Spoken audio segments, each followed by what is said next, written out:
ನಮಸ್ಕಾರ, ರಿವ್ಯೂ ಚಾನಲ್ಗೆ ಸ್ವಾಗತ. ನಾನು ಸೌಖ್ಯ ಗಾಂವ್ಕರ್. ಜಾತಿ ಗಣತಿಗೆ ಸಂಬಂಧಪಟ್ಟಂತೆ ಭಾರಿ ಗೋಲ್ಮಾಲ್ ಒಂದು ಬೆಳಕಿಗೆ ಬಂದಿದೆ ನೋಡಿ. ಕಡೆಗೂ BJP ಆರೋಪ ಮಾಡಿದ್ದಕ್ಕೂ ಇಲ್ಲಿ ನಡೆದಿದ್ದಕ್ಕೂ ಸರಿನೇ ಆಯ್ತಲ್ಲ, ಆರೋಪ ನಿಜನೇ ಆಯ್ತಲ್ಲ. ಹಾಗಾದರೆ ಕೋರ್ಟ್ ಎಚ್ಚರಿಕೆಯನ್ನು, ಕೋರ್ಟ್ ಆದೇಶವನ್ನು ಉಲ್ಲಂಘನೆ ಮಾಡಿದ್ರ?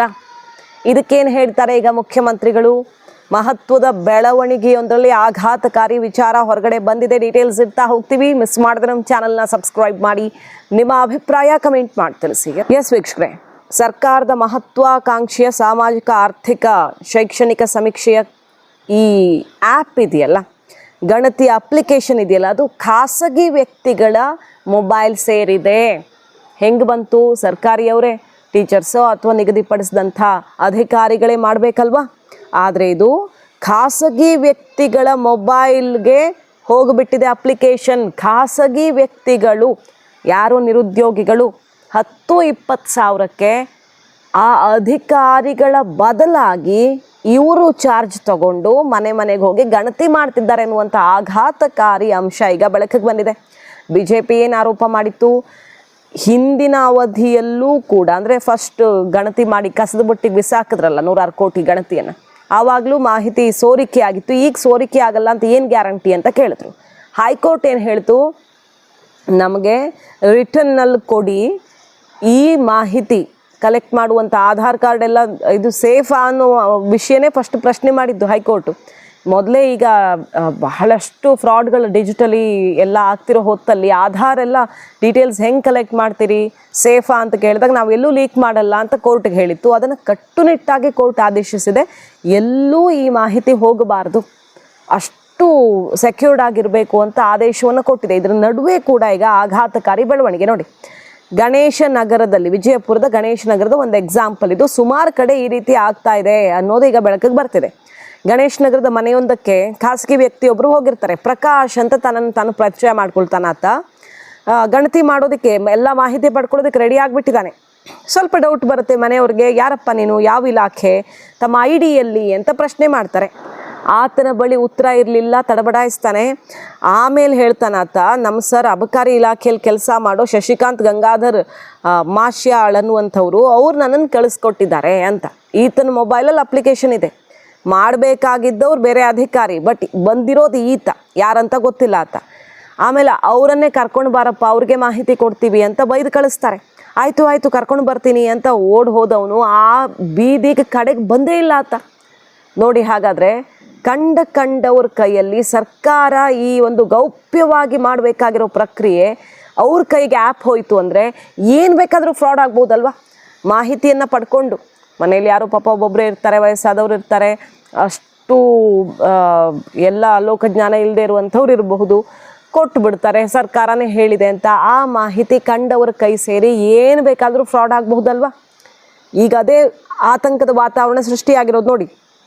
ಸರ್ವೆ ಕಾರ್ಯದಲ್ಲಿ ಸರ್ಕಾರಿ ಸಿಬ್ಬಂದಿಯನ್ನು ಹೊರತುಪಡಿಸಿ ಬೇರೆಯವರು ಬರ್ತಾ ಇರೋದು ಆಕ್ರೋಶಕ್ಕೆ ಕಾರಣ ಆಗಿದೆ. ಜನಾನೇ ಬೈದು ಕಳಿಸ್ತಿದ್ದಾರೆ. ಕೆಲವರು ಗೊತ್ತಾಗದೆ ಕೊಟ್ಟು ಬಿಟ್ರೆ, ವೈಯಕ್ತಿಕ ಮಾಹಿತಿ ಸಂರಕ್ಷಣಾ ಕಾಯ್ದೆ ಅಡಿಯಲ್ಲಿಯೂ ಈ ರೀತಿ ವ್ಯಕ್ತಿಗಳು ಮಾಹಿತಿ ಪಡ್ಕೊಳ್ಳೋ ಹಾಗಿಲ್ಲ. ಆ ಕಾಯ್ದೆಯ ನಿಯಮವನ್ನು ಮೀರುತ್ತೆ ಇದು.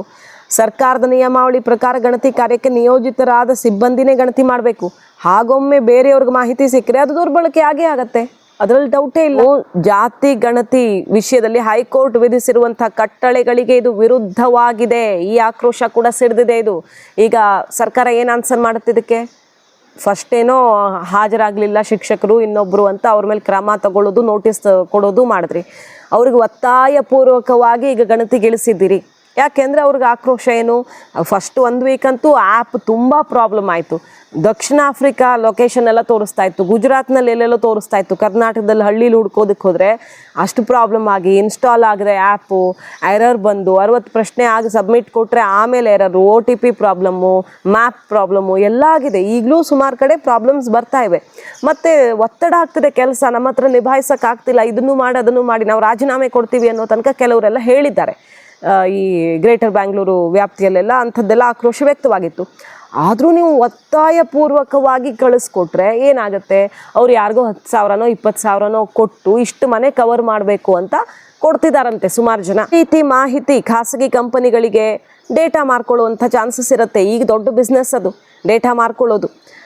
ಆ ರೀತಿ ಒಬ್ಬಂಟಿ ವ್ಯಕ್ತಿ ಇರೋ ಮನೆಯಲ್ಲಿ ಮಾಹಿತಿ ಕಳ್ಳಕಾಕರಿಗೆ ದರೋಡೆಕಾರರಿಗೆ ಸಿಕ್ಕಿಬಿಟ್ರೆ ಹ್ಯಾಕ್ ಮಾಡೋರು ಮಗದೊಂದು ಡೇಟಾ ಸೋರಿಕೆಯಾಗಿ ದೊಡ್ಡ ಡೇಂಜರ್ ಆಗಬಹುದು, ಅಪಾಯನೇ ಸಂಭವಿಸ್ಬೋದು.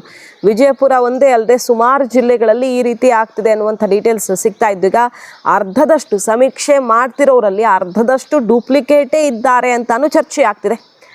ಕೆಲವು ಸರ್ಕಾರಿ ಸಿಬ್ಬಂದಿ ಇಷ್ಟು ಮನೆಗಳಿಗೆ 100 ಮನೆಗೆ 20,000 ಅಂತ ಫಿಕ್ಸ್ ಮಾಡ್ತಾ ಇದ್ದಾರಂತೆ. ನಿರುದ್ಯೋಗಿ ಯುವಕರು ಇರ್ತಾರಲ್ಲ, ಏನಾದರೂ ಒಂದು ಕೆಲಸ ಸಿಕ್ಕಿದ್ರೆ ಸಾಕು, ತಿಂಗಳಿಗೆ 5,000 10,000 ಬಂದರೂ ಬರಲಿ ಅಂತ ಅಂಥವ್ರಿಗೆ ಈ ಕೆಲಸ ಕೊಟ್ಟು ಆ್ಯಪ್ ಕೊಟ್ಟು ಕಳಿಸ್ತಿದ್ದಾರಂತೆ. ಅರ್ಧಕ್ಕರ್ಧ ಡೂಪ್ಲಿಕೇಟ್ ಅಂದರೆ ಇದು ವೆರಿ ವೆರಿ ಶಾಕಿಂಗ್. ಹೈಕೋರ್ಟ್ಗೆ ಈ ಮಾಹಿತಿಯನ್ನು ತಲುಪಿಸ್ಬೇಕಾಗತ್ತೆ.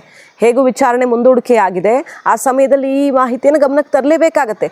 ಹೈಕೋರ್ಟ್ ಪ್ರಶ್ನೆ ಮಾಡಿದ್ದೇ ಈ ವಿಷಯವನ್ನು, ಹೆಂಗೆ ನಂಬೋದು ಸೇಫ್ ಅಂತ, ಮತ್ತಿದು ಸೇಫ್ ಆಗಿದ್ರೆ ಮಾತ್ರ ಅವಕಾಶ ಅನ್ನೋ ರೀತಿಯಲ್ಲಿ ಆಕ್ರೋಶ ಕೇಳಿ ಬಂದಿತ್ತು.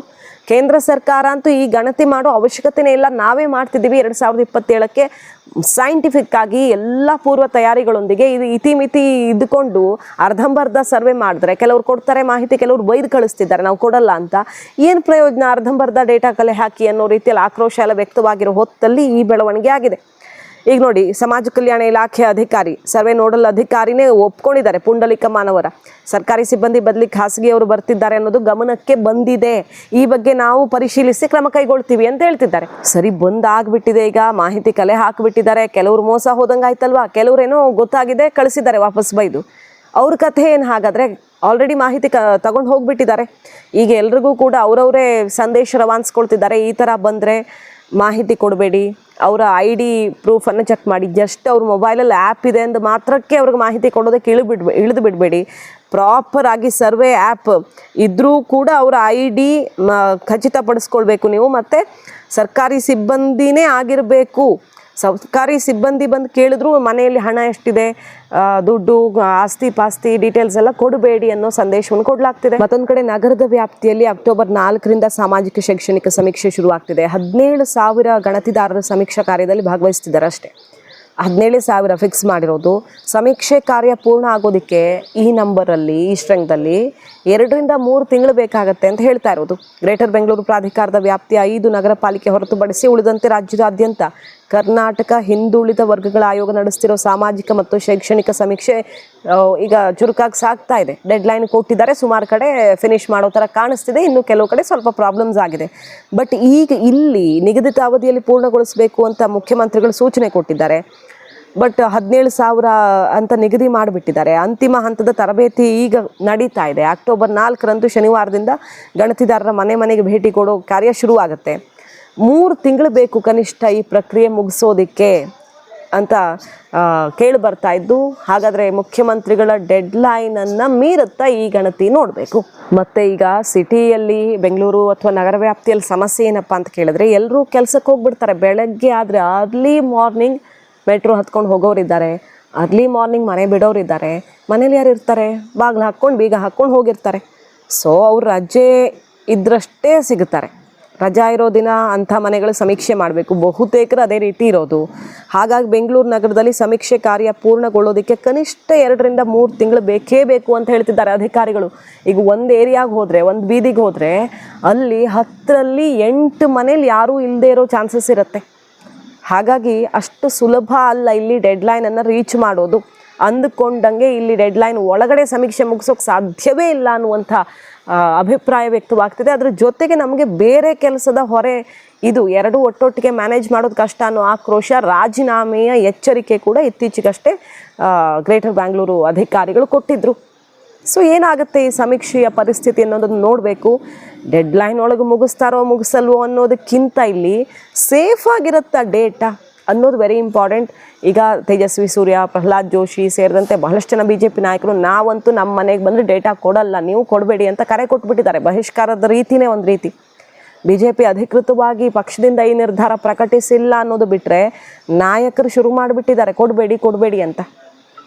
ಹಾಗಾಗಿ ಮೊದಲೇ ಅನುಮಾನ ಇದ್ದ ಸಮಯದಲ್ಲಿ ಇಂತಹ ಬೆಳವಣಿಗೆ ಈಗ ಬಹಳಷ್ಟು ಆಘಾತಕಾರಿಯಾಗಿದೆ. ಈ ಗಣತಿಗೆ, ಸಿದ್ದರಾಮಯ್ಯನವರ ಮಹತ್ವಾಕಾಂಕ್ಷೆಯ ಜಾತಿ ಗಣತಿಗೆ ದೊಡ್ಡದೊಂದು ಸವಾಲು ಎದುರಾದಂತಾಗಿದೆ. ಮಾಹಿತಿ ಇಷ್ಟ ಆಗಿದ್ರೆ ಮಿಸ್ ಮಾಡದೆ ನಮ್ಮ ಚಾನಲ್ನ ಸಬ್ಸ್ಕ್ರೈಬ್ ಮಾಡಿ. ನಿಮ್ಮ ಅಭಿಪ್ರಾಯ ಕಮೆಂಟ್ ಮಾಡಿ ತಿಳಿಸಿ. Thank you.